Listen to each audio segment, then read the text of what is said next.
Oiê, eu sou a Priscila Laranjeira e você é muito bem-vindo ao Conversão, o podcast da TV JET. Se você está curtindo os conteúdos do Conversão, se inscreva, curta, comente, compartilha. Dá essa moral aí pra gente e divulga bastante, porque a gente está compartilhando muita coisa boa. Olha só, 5 princípios judaicos, valores inegociáveis para uma vida bem-sucedida. Ter um bom nome, mentoria, repreensão, suprimento e zelo. São coisas que fazem a gente ser mais e melhor. E são princípios que os judeus nunca deixam de praticar e que os fazem ser bem-sucedidos em todos os lugares onde eles estão. Então, 5 princípios vão mudar a sua vida também. Então, adquira o livro, leia e coloque em prática. O nosso convidado de hoje, ele já esteve aqui com a gente. E foi tão bom que ele apareceu por aqui e a gente catou ele para trazer para o Conversão de novo. Ele é graduado em Ciências Aeronáuticas, ele é pastor, ele já foi comandante da Aeronáutica, é tenente-coronel da Reserva, é casado com a Fabiola, que é linda, é pai da Natália e do Arthur, tem 2 netinhos e tem uma nora e um genro, que eu não sei muito bem o nome deles não, mas eles são muito legais. Se você tá ligado nos movimentos, já entendeu que o nosso convidado é o Oswaldo Lobo. Bem-vindo de volta! Olá, Priscila. Uma alegria estar de volta aqui. É um lugar que me inspira muito. Essa dimensão de fé que a gente experimenta aqui, ela é apresentada por tudo aquilo aonde a gente vai. Isso aqui enche meu coração de esperança. Amém. Para que a gente decole e chegue em novas altitudes. Opa, tá vendo? O cara da aeronáutica vai sempre falar em voo. Tá, antes da gente conversar com o Oswaldo Lobo, vamos lembrar que ele é autor do best-seller Autoridade sobre as Trevas e Blindagem contra as Trevas, mas também lançou Discernimento Espiritual, Casas de Paz, Sangue nos Umbrais, Estratégias de Guerra, olha aqui, Estágio de Guerra Espiritual, lançou também Intercessão em Chamas e, em parceria, esse livro sobre o alvo. Vamos começar falando um pouquinho sobre crianças. A situação tá ficando grave, não tá não? Tá grave e o que a gente está experimentando, muita gente pensa que nós temos um inimigo e quem denuncia, quem revela ele é a própria Bíblia Sagrada. Ele aparece desde o princípio, em Gênesis, ele tem uma maneira muito sutil, muito inteligente de atuar, mas ele tem assim, a Bíblia praticamente mostra, dá pra gente maneira como ele opera. Quando você pega um criminoso, a primeira coisa que a polícia vê é a ficha corrida dele. Ele é o rei, assim, da animosidade. Ele é capaz de trazer guerra em ambientes absolutamente saudáveis. Ele traz doença, ele traz consigo o desejo de matar, roubar e destruir. Só que tem muita gente que pensa que ele tem alguma coisa de boa. Ele não tem nada de bom. Isaías 14 e Ezequiel capítulo 28... mostram como ele se afastou de Deus e hoje não há nada de bom nele, não existe assim um pingo, uma gota de bondade, de amor no coração desse ser que a Bíblia denuncia como Satanás, Diabo e Lúcifer. Ele tem diversos nomes e ele não tem pena de crianças, ele não tem dó de pessoas doentes, ele não tem misericórdia de velhinhos, de gente. Ele é covarde, isso que eu quero dizer, ele é covarde. Quando eu era mais jovem, eu estudei e trabalhei junto com uma instituição, o Instituto Billy Graham, e nós tínhamos uma campanha hoje, naquele tempo, de alcançar jovens universitários que estavam longe de Deus, que não tinham Deus, que se desviavam dos caminhos de Deus. Hoje, o processo ele começou a ficar tão mais cedo, que a gente não pensa mais nos universitários. Nós não queremos perder as nossas crianças do ensino fundamental e do ensino médio. Eles já estão se perdendo dentro do ensino médio. Então, existe hoje um ambiente, o que a Bíblia chama de mundo, esse sistema, não o planeta Terra, mas é um sistema que não se importa com Deus, que não quer que você se importe com Deus, que quer que você dê vazão aos seus desejos carnais e quer que você experimente uma vida longe da santidade do Senhor. As nossas crianças são atacadas desde o princípio. Você vai ver, Herodes, ele manda matar os meninos no Nilo. Você vai ver... Herodes o faraó, né? Perdão, o faraó manda matar os meninos no Nilo, eu me enganei. Herodes, ele manda matar as crianças de 2 anos para baixo. Aquele homem, aquele Herodes, chamado de Herodes o Grande, era um psicopata. Ele matou os próprios filhos. Ele tinha um apego ao poder, né? Tinha. Você vê que as crianças são alvo de Satanás há muito tempo. Há muito tempo. Há uma intenção maligna. Os movimentos que nós temos hoje pró-aborto, né? que tentam, que são suprimidos, são enfrentados pelos movimentos pró-vida, eles hoje querem dizer, eu viajei em países em que uma mulher, no dia anterior ao seu parto, se ela disser, eu não quero mais ter o bebê, a equipe médica, logicamente, faz a cirurgia, né, faz a cesárea e dá uma injeção letal no bebê. Misericórdia. É isso que nós estamos experimentando, é isso. E existe uma ideia de que quanto mais cedo você discipular as crianças para o mal, menos trabalho você vai ter para se desviarem e se perturbarem. Nós nunca tivemos uma geração tão suicida, tão deprimida, tão sem sentido na vida, tão sem propósito, tão sem direção como a geração que nós estamos vivendo. E o que você acha que está provocando essa alienação, esse afastamento de valores e princípios morais? Essa para mim, é uma conspiração que ela funciona de maneira mundial. Isso não é algo que está acontecendo no Brasil. Isso é algo que está acontecendo no mundo inteiro. Você pode viajar. Eu tenho um filho que mora no exterior e ele me levou para mostrar a realidade daquilo que está acontecendo em países de primeiro mundo, ruas e ruas de pessoas, e lá eles não usam essas drogas baratas como nós temos aqui no Brasil, como crack. Eles usam drogas caríssimas e pesadas, que produzem, né? Uma vida dramática na vida delas. Então, isso é algo que está acontecendo de uma maneira geral, isso está se infiltrando através de desenhos animados. O diabo usa muito o marketing, né? Ele usa muito a mídia, ele usa de fato, ele usa muito a mídia. Então ele vai convencendo as pessoas de que o pecado não é mais pecado. Não, e ele põe tudo em cores muito atraentes, né? Muito atraente.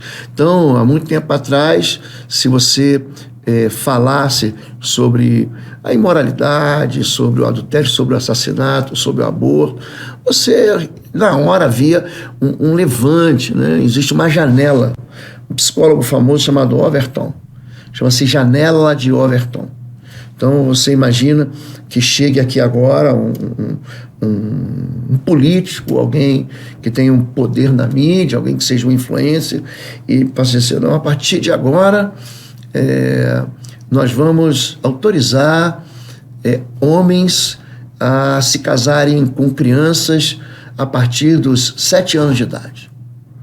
Aí a sociedade se levanta e diz, isso é um absurdo, isso não pode acontecer, isso jamais vai passar por cima da nossa sociedade. É que a janela de Overton ela faz.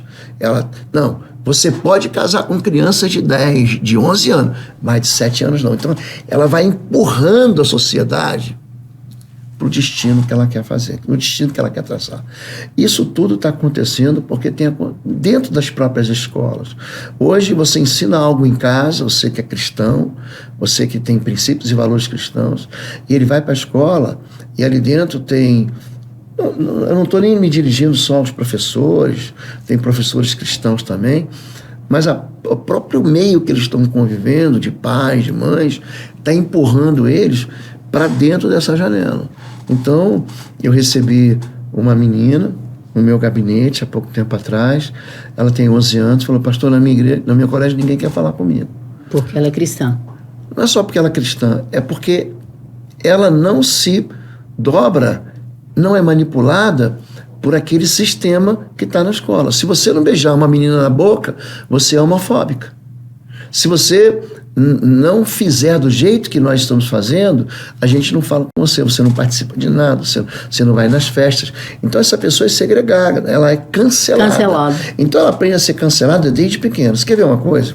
Qualquer pessoa que não pode ser manipulada, ela vai se tornar antipática. Fulano não dá, ele vai ser chamado de cintura de gesso. Ele vai se chamar exatamente. Cintura de gesso morre. Ele é intragável. Por quê? Porque ele não pode ser manipulado. Porque os princípios dele são inegociáveis.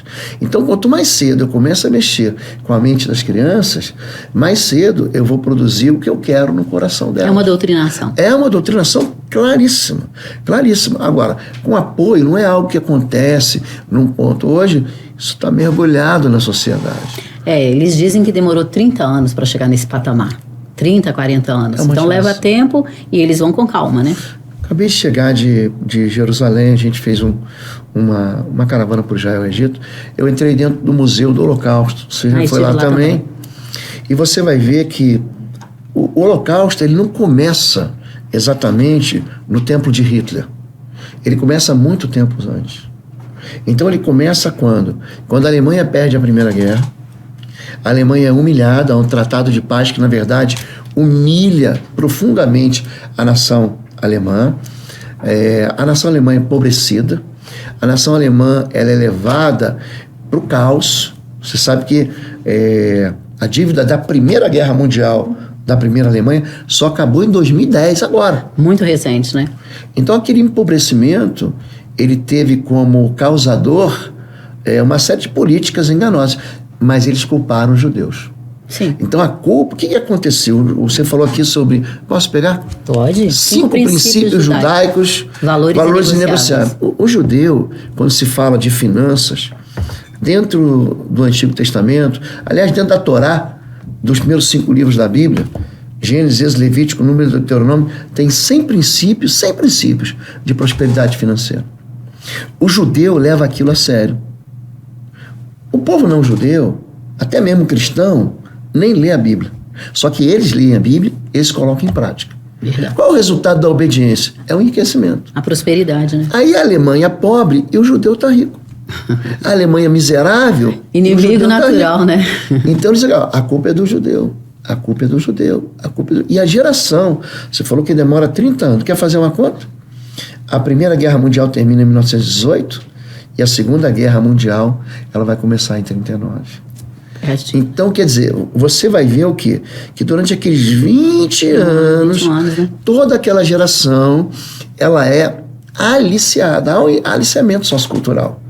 Então, quando começou o movimento nazista e o movimento da chamada solução final, eles não queriam colocar os judeus apenas em campos de concentração. Eles iam levar para Madagascar.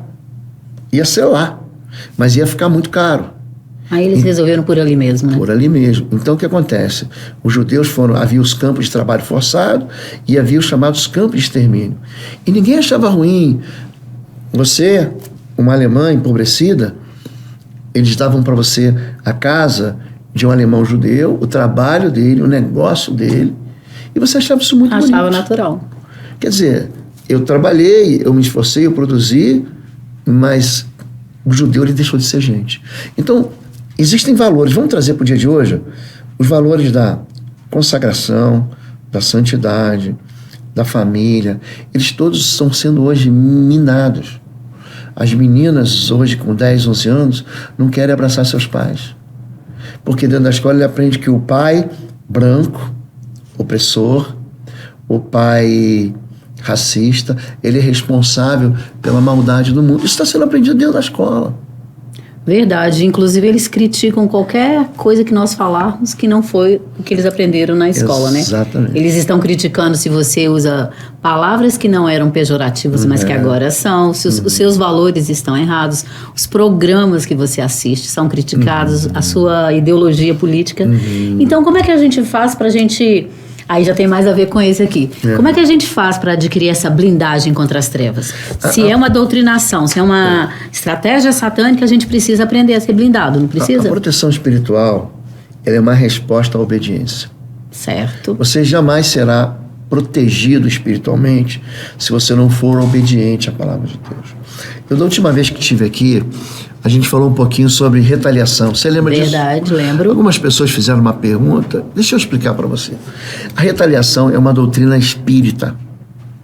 Mas ela entrou dentro da igreja através de um canal, que foi o movimento neopentecostal. Não tenho nada. Eu acho até que essas divisões que se fazem na igreja, fulano é pentecostal, ele é tradicional, ele é ortodoxo, acho que isso é uma maldade. Nós somos cristãos. Ok. Mas essa ideia, ela entrou por esse movimento. O movimento do qual você vai enfrentar o mundo espiritual vai reagir e vai desgraçar a tua vida, vai retaliar e vai cobrar o preço, né? Só que essa doutrina, ela não é bíblica, apesar de ela ser bonitinha. Bonitinho. Então, por exemplo, eu trato, olha só aquele homem. Você quer ver uma coisa? Eu estava conversando com uma irmã que trabalha com libertação há muitos anos. Ela falou assim, não, porque eu tenho um time que eu chamo de tropa de elite. É o meu time de intercessores. Isso é uma mentira.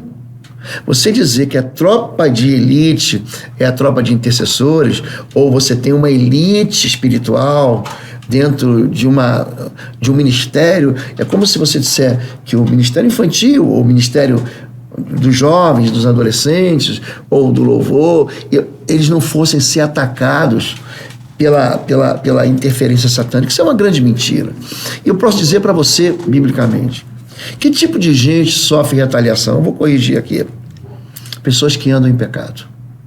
Eu vou pegar a vida do rei Davi. Ok. Ele é um homem segundo o coração de Deus, não é isso? Ele é um homem que o coração dele, ele se inclina para onde Deus se inclina. Tá. 1 Samuel, Tô até com medo de ir concordando aí e não se... Eu vou consenso, mostrar, porque consenso. É o seguinte, a Bíblia é verdade. Ok. Quando Jesus ele ora pelo discípulo, Pai, santifica-os na verdade, a tua palavra é a verdade. Jesus diz, olha, passarão os céus e a terra, essa palavra não vai passar.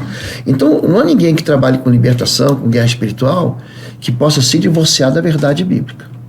O que liberta é a verdade. Jesus diz em João 8,32, conhecereis a verdade. Tá. A verdade vos libertar. Então, vamos tratar a verdade aqui. Então, quando eu pergunto assim, me mostre aí um versículo bíblico que apoia a doutrina da retaliação. Nenhum pastor, nenhum bispo, nenhum apóstolo. Não vai achar o versículo. Não acho o versículo. Eu quero ser convencido. Nós estamos aqui conversando com pessoas inteligentes. Exatamente. Vai aí ter, né? Davi é um homem segundo o coração de Deus. Ele vai para uma batalha famosa. Essa batalha está em 1 Samuel, capítulo 21. E quando ele já está velho, na verdade. E aí, de repente, um homem chamado Esbibenob, um filisteu gigante, que não era tão gigante quanto Golias, ele tem uma lança, que só a ponta da lança pesa 1 galão, 4,5 kg, 4,6 kg, só a ponta da lança. Ponta da lança, só ele pegar, imagina, eu pego um galão de tinta assim, ó, eu bato na tua cabeça. Não precisa de lança, você morre. Morre. E ele ainda tinha mais uma espada nova, ele tinha um plano B, ó, se isso aqui não der certo. Der certo, eu tenho outro. E Davi está lutando e diz assim, então Davi se cansou muito. Eita. Isso não é retaliação. Você hoje está trabalhando aqui desde de manhã. Você está cansada. Mas você fica cansado, óbvio, né? Entendeu? Então, a vida, ela tem uma maneira de ir esgotando as nossas forças. Você é mãe, se levanta cedo, prepara o café da manhã de seus filhos. Aí você pega o mesmo ônibus que eu. Você pega o mesmo engarrafamento que eu. Você tem que resolver os mesmos problemas, ou problemas diferentes, mas são problemas. E normalmente são problemas que você não criou. A gente está sempre resolvendo o problema dos outros. Verdade. Isso vai sendo acumulado 1 dia, 2 dias, 3 dias, 4 dias, 5 dias. Aí Deus fala assim, ó, tira um dia para você descansar. Tira um dia para a tua energia ser recomposta. Tira um dia para você parar. É um sinal da liberdade, é o sábado, né? O sábado é para livre, né? Foi por isso que deu, ó, o povo reclamava de Jesus, mas Jesus trabalha no sábado. Ó, peraí. O sábado, ele foi feito para o homem. Não é o homem que foi feito para o sábado. O homem não é escravo do sábado, mas o sábado é um presente de Deus para o homem. Com certeza. E aí, de repente, naquele cansaço, esse sujeito, Esbibenob, a Bíblia diz assim, ele intentou matar Davi. Ele estava cansado, mas quando ele vai matar Davi, um outro sujeito, aí um judeu, um hebreu, então Abisai, filho de Zeruia, socorreu Davi. Acabou com aquele problema. Então, você vai ver que Davi, ele enfrenta batalhas, ou Josué. Gente, me conta o pecado de Josué. Na Bíblia não está relatado, né? Mas por quê? O homem, ele vence batalha, ele não quebra uma unha. Você já quebrou unha? Mulher não tem isso. Ai, quebrei a minha unha. Você imagina sendo pra guerra naquele tempo que você entortava arco e flecha, usava espada, atacava pedra, funda. Você ia quebrar a tua unha. O Josué não sofre um arranhão em batalha. Um arranhão. Por quê? Porque ele é um homem forte e corajoso. Ele aprende no início, ó. Medita na lei do Senhor e não se aparte da tua boca a lei do Senhor. Cumpre para que você seja próspero. Então, quando você obedece a Deus, existe uma natural proteção espiritual. Eu vou citar um outro nome, Jó. Tá. A Bíblia começa dizendo no livro de Jó, capítulo 1, verso 1, que ele era um homem íntegro, reto, temente a Deus e se desviava do mal. O próprio mundo espiritual percebe isso. Deus, ele se encontra ali com o diabo sobe com os anjos. Viste o meu servo Jó? Deus é que coloca Jó na fogueira. O dó do Jó. Aí Deus falou assim, você viu meu servo Jó? Ele falou assim, não há ninguém como ele. Deus repete, íntegro, reto, temente a Deus, se desvia do mal. Aí Satanás falou, o Senhor colocou uma proteção em volta dele. O Senhor colocou uma muralha que não dá para você proteger. Você não pode tocar. Tira a proteção dele. Tira a proteção dele e ele vai te negar. Aí Deus diz, vai lá. Aí, o que acontece na terra? Vieram os sabeus, levaram... As ovelhas são queimadas por um fogo que vem do céu. Olha a possibilidade espiritual maligna de causar dano através de fenômenos naturais. Vem um fogo do céu, queimou as ovelhas, vieram os sabeus levar os burros, vieram os caldeus levar os camelos, vem um vento oriental e matou Jesus. Matou os filhos, né? Jesus, ele experimenta isso quando ele vai atravessar o mar da Galileia, tem uma tempestade, os discípulos, Senhor, nós vamos morrer. Ele, cala-te vento, cata-te mar. O discípulo, quem é esse que até os ventos da ordem obedece? Ou seja, aquela tempestade, ela não era natural. Quando você entra na Galileia, você sabe que aquilo ali não é natural. A gente andou no Mar da Galileia. O Mar da Galileia era um mar calmo. Muito calmo. Só que ele ia encontrar com quem? Com o endemoniado gadareno lá atrás. Era uma legião que estava impedindo ele de chegar. Então, veja bem, quando se fala sobre retaliação, significa o seguinte, que se eu for fazer o trabalho de Deus, então eu tenho que estar preparado porque o inimigo vai me tocar. Eu trabalho com 30 anos com libertação, nunca fui retaliado. Então não tem retaliação, tem o que? Brecha? Aí sim. A gente chama de brecha porque a Bíblia chama de brecha, tá bom? Ezequiel capítulo 21, a partir do verso... Vamos logo de direto com o verso 33, né? Quando Deus diz assim, procurei alguém... Ezequiel 21, verso 31. Eu procurei alguém na brecha. Em favor da terra, não encontrei ninguém. O problema não é nem você ter brecha, você não tem intercessor para tapar a tua brecha. Esse é o problema. Então as pessoas vão abrindo portas. Eu vou pegar o nome de um outro rei, Acabe. Acabe não valia nada. Ele não valia nada. Nada. Escolhas equivocadas o tempo todo. Ele era um banana.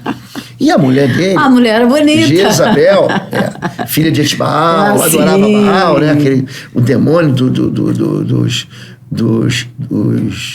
o pai dela era o rei Etibaal, dos Sidônios. Uhum. E aí... Acabe não valia nada e desvia o povo para... Era um pobre, coitado, manipulado por Jezabel. E aí ele resolve ir para a guerra. Aí ele vai contatar, que naquele tempo o reino era dividido. Tinha o reino de Israel e o reino de Judá. E quem estava em Judá era um cara famoso, Josafá. Lembra aquele cara que jejua, os exércitos estão contra eles, e aí Deus manda emboscadas contra Moabe, Amon, e os habitantes de Seir, eles vão buscar só... Eles mesmos se autodestroem no Vale de Beraca. Esse é Josafá. Josafá é o cara. Você não vê ele errando. Só que esses dois exércitos, eles se combinam. Eles traçam um plano de... Vamos fazer uma aliança para atacar Ramote Gileade, que é a Jordânia. Ok. No meio da guerra, tem um homem santo e tem um homem pecador. Perverso, né? Isso está em 2º livro de Crônicas, capítulo 18, verso 33. 2ª Crônica 18, 33 diz que um soldado, a esmo, lançou uma flecha e ela entrou nas brechas da armadura de Acabe. Puf! Retaliação, retaliação espiritual. Ele diz pro O cara que estava conduzindo o carro, né? Tire-me de combate, fui ferido. E ele morre. Sim. Enquanto que Josafá, que não estava vestido ele estava disfarçado de rei de Israel, quando o povo chega nele e fala, e não é ele não, mas deixa ele embora. Quer dizer, ele trocou o alvo, ele foi vestido de Acabe, mas o mundo espiritual não pôde tocar nele. Então, a retaliação, ela acontece sim, quando você vive um pecado. O grande problema hoje de quem trabalha com libertação é que quer trabalhar com libertação com uma vida torta. Aí não dá certo, né? Está trabalhando com libertação, ela está vivendo uma vida espiritualmente frágil demais. Está negociando valores, está roubando, está se contaminando, ela se corrompe, ela vive na fofoca, ela quebra os mandamentos com muita facilidade. Ela vai falar assim, não, mas eu estou fazendo a obra de Deus. Na verdade, tem muita gente na obra de Deus vivendo a impureza. E o diabo adora a impureza, adora. Eu ontem estava ministrando para a igreja, explicando que feitiçaria, idolatria, eu não quero trazer mais um problema para ter que voltar aqui. Você pode ler na sua Bíblia, em Gálatas capítulo 5, 19, diz assim, as obras da carne. Ele repete, as obras da carne são manifestas. Idolatria, feitiçaria, porfias, iras, simulações, idolatria. Gente, não, isso é do diabo. A Bíblia diz que não é do diabo. A Bíblia diz que isso é carne. Carne. E o diabo se aproveita da carnalidade. Ele se alimenta do pecado. O grande problema é que gente que sofre retaliação, o que é? Confunde retaliação com os problemas da nossa vida. Ah, fui lá orar, roubaram meu carro. Parabéns. Roubaram teu carro porque você tem carro. Se tivesse uma bicicleta, eu roubar tua bicicleta. Então elas confundem aquilo que acontece na vida da gente e botam a culpa em tudo no diabo. Gente, o que está acontecendo hoje é que, o que Paulo diz? Todo aquele que quiser viver piamente no Senhor padecerá perseguições. No mundo tereis aflições. Muitas são as aflições do justo. Mas tem de bom, eu venci o mundo. Vocês também vencerão. A esperança, né? Então, essa ideia de que o diabo ele pode se infiltrar no meio das linhas de Deus para atacar um servo de Deus que está vivendo em santidade é uma mentira. Tá, é uma mentira. Só para complementar aqui, vou dar mais um versículo, Tiago 4,7. Obedeçam a Deus. Resista ao diabo e ele fugirá de vós. Ele não vai te perseguir. Entendeu? Quando os 72 voltaram alegres, Lucas 10,17, os 72 voltaram alegres dizendo, Senhor, em teu nome até os demônios se submetem. Eles não voltam falando que estão sendo retaliados. Você não vê essa doutrina no meio dos discípulos, do apóstolo. Isso é coisa nova, isso foi trazido, verdade, dentro do Espiritismo. E aí está sendo mastigado pela igreja evangélica e todo mundo está acreditando nisso. Jesus diz assim, eu vi Satanás caindo do céu como um relâmpago. Eu te dei autoridade para pisar serpentes, escorpiões, todo o poder do mal, e nenhum dano vos fará. Nenhum dano. Quer dizer, aquilo que Jesus está me dizendo é mentira, eu vou ficar com uma doutrina que eu experimento. Agora, viva uma vida de verdade. Você quer prosperar? Seja dizimista fiel. Não roube, Senhor. A pessoa pensa que está se dando bem roubando. Não está. Ele está perdendo. Seja marido de uma só mulher. Seja um pai generoso com seus filhos. Seja o melhor no seu trabalho. Tua empresa vai falir. Tua empresa vai falir. Ele já começa a falar, nós vamos fazer uma limpeza aqui no pessoal. Se você for o primeiro a chegar e o último a sair, se você for o melhor trabalhador, porque você é crente, a empresa pode falir, você vai ser o último a ser mandado embora. Então, a empresa dissolveu economicamente, teve uma crise. Então as pessoas ficam colocando culpa no diabo, mas na verdade a culpa é nossa mesmo. Porque deixamos de obedecer, entendeu? Então a retaliação existe, pronto. Resumindo a história, para quem está em pecado. Então não adianta você dizer que é evangélico. Eu sou evangélico. Não diz nada para mim. Não diz nada para o mundo espiritual. Tá bom? É isso. Tá. A gente está quase terminando, porque não acredita, já passou o tempo. É tão bom e tão forte que a gente nem percebe. Antes de a gente terminar, então a blindagem é a obediência, a observância à palavra, mas como é que a gente faz para adquirir discernimento espiritual? O discernimento espiritual, bom, para a gente... A ferramenta básica do discernimento também é a palavra de Deus. Hebreus capítulo 4, verso 12 diz, a palavra de Deus é como espada de 2 gumes, Quer dizer, é uma arma de guerra. É uma espada, não é a faca de cozinha, não é o canivete de fazer acampamento. É uma espada de guerra. Ela é apta, ela penetra na divisão da alma e do espírito, de juntas e medulas. Agora, pega essa aí. Ela é apta para discernir pensamentos e intenções do coração. A palavra de Deus é interessante. Vou dar um exemplo prático bíblico, né? O apóstolo Paulo, no capítulo 16 de Atos, ele está lá com Lucas. Lucas, estávamos nós, Paulo e mais alguns, e tinha uma mulher escrava que havia se convertido. Ela era pitonisa, ou seja, era uma adivinha. E ela vem atrás falando a verdade. Sigam esses homens, eles anunciam o caminho da salvação. Ela falava a verdade? Falava. Mas a Bíblia diz assim: então, fazendo ela isso por muitos dias, Paulo se turbou no espírito, voltou para ela e falou assim: eu te repreendo, espírito imundo, sai dela. Então não foi algo que ele discerniu na hora, não é uma adivinhação. Tem muita gente que acha que o discernimento espiritual é o dom de discernir espíritos. São duas coisas diferentes. O dom de discernir espíritos é aquele de 1 Coríntios capítulo 12. A um pelo Espírito é dado o dom de línguas, o dom de interpretar línguas, o dom de profetizar, o dom de ciência, o dom de discernir espíritos.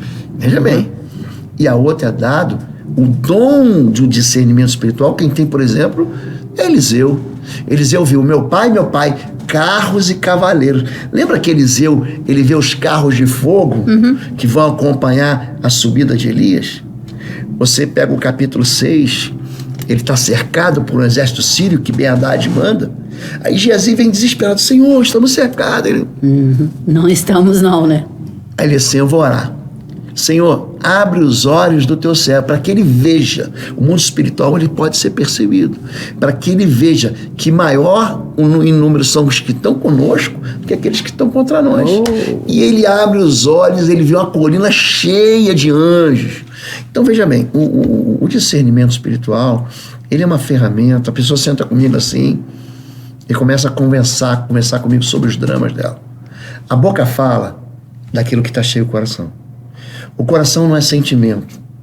Na Bíblia, o coração é razão, é pensamento. De tudo que você deve guardar, Provérbios capítulo 4, 23. Guarda o seu coração. Guarda o teu coração, porque é dele que procedem as fontes da vida. Você fala daquilo que você pensa. Então a pessoa começa a dizer para mim sobre a vida trágica que ela viveu, sobre os dramas familiares, sobre as loucuras, sobre as perseguições. Então isso tudo, isso não acontece por acaso. Provérbios 26, 2 diz: a maldição sem causa não virá. É como uma andorinha que você tenta pegar. Já tentou pegar a andorinha? Você vai pegar a andorinha, não foge. A maldição não consegue te alcançar, se você anda no propósito seu. Agora, se você negocia um valor eterno, a maldição te pega. E a maldição é interessante que ela te surpreende pelas costas. Você não tromba com ela. Você não é assim: eu bati de frente com o trem. Não. A maldição, ela te captura. Aí você fala: por que isso aconteceu comigo? Mas a maldição, ela se repete na vida da pessoa. Aí quando a pessoa chega no gabinete: Pastor Lobo, o livro, ele é cheio de casos, de todos eles, né? Eu boto muitos casos para pessoas entenderem. A pessoa, ela quebra o mandamento, e a quebra do mandamento gera morte. Alguma coisa vai morrer na sua vida. Alguma coisa vai à falência na sua vida. Alguma coisa você vai perder aquilo que você achava que você ia ganhar. Então, desonrar pai e mãe, derramar sangue inocente, mentir, roubar, se envolver com práticas não cristãs, se envolver com idolatria, se envolver na prática da fofoca, como levantamento de falso testemunho, a injustiça contra o pobre, a injustiça contra aquele que é o justo, mesmo não sendo pobre. Tudo isso compõe um banquete espiritual maligno para o diabo devorar a tua vida. Então tem muita gente que tem, eu vou usar um termo aqui para as pessoas entenderem, como se você tivesse cheiro de pecado. O diabo não sente cheiro não, tá bom, gente? Não vamos criar uma outra... É como se ele sentisse, aqui existe um espaço, existe alimento para mim. Então, o discernimento espiritual é a capacidade que você tem de fazer um julgamento acertado entre aquilo que é justo e injusto. É uma separação. O discernimento, você é um juiz capaz de fazer um julgamento sem nenhum tipo de peso pessoal. Não, isso aqui aconteceu porque eu fiz. Davi, ele fala para Deus, somente contra ti pequei. Ele sabe que foi. Ele não fica fazendo que nem Eva, que nem Adão, foi a serpente que me enganou, foi a mulher que tu me deste. Ele fala, não, fui eu que fiz. Então é por isso que a restauração de Davi, ela é tão rápida. Porque ele reconhece. Porque ele tem discernimento.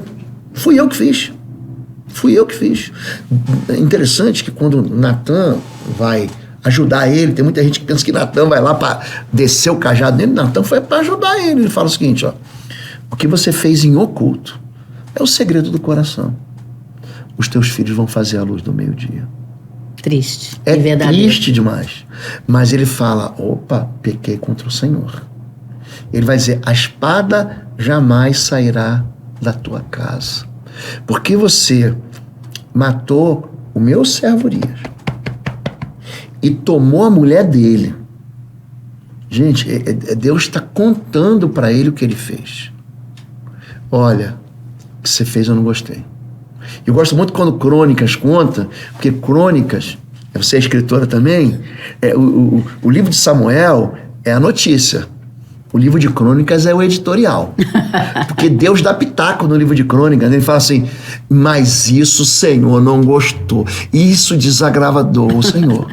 E aí Davi, o discernimento, ele provoca na gente a capacidade de a gente enxergar o dano que a gente está fazendo com a nossa própria vida ou com as gerações que vêm depois. O livro é fantástico, tem 25 capítulos, a pessoa não precisa ler, ele pode fatiar, fala sobre tatuagem, fala sobre finanças, fala sobre aliança de almas, é um livro abençoador.